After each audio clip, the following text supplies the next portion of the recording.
Now, in a functional view of this, so not addiction, what this means is that for any of us, success in any endeavor is very closely related to how much focus we can bring to that endeavor.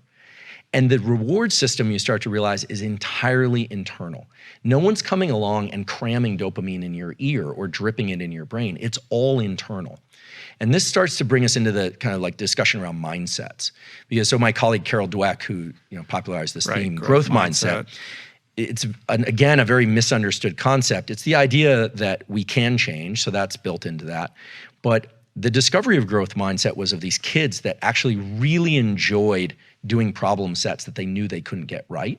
But for them, they would get this like dopamine release from just focusing on the problem. They liked doing puzzles they couldn't get right. It sounds crazy, but inevitably those kids are very good at puzzles and very good at math and these kinds of things. So growth mindset is, I believe, if it's sort of a neuroscience lens on growth mindset, would be that the agitation and stress that you feel at the beginning of something and when you're trying to lean into it and you can't focus is just a recognized gate. You have to pass through that gate to get to the focus component. And then if you can reward the effort process, you really start to feel joy and low levels of excitement in the effort process. That's that buffering of adrenaline. That's that feeling like, yes, I've got a lot of adrenaline in my system, but I'm on the right path. It feels good to walk up this hill, so to speak. And when you start to bring those neural circuits together, you really start to create a whole set of circuits that are designed to be exported to any behavior you want.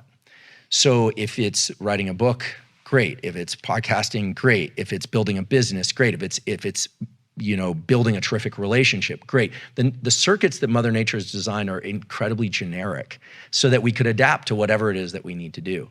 And I think the misunderstanding around how these circuits work has led to this idea that there's some secret entry point, maybe marked flow on the door, and there's a trampoline up to that door, and you just open that door and you're gonna be in it. Right. And nothing could be further from the truth. And anyone who's done well in any career or athletic pursuit knows this, but unfortunately, there's a kind of obsession with the idea that it's all supposed to feel good. And it does feel good, but there's a whole staircase in which it feels kind of lousy.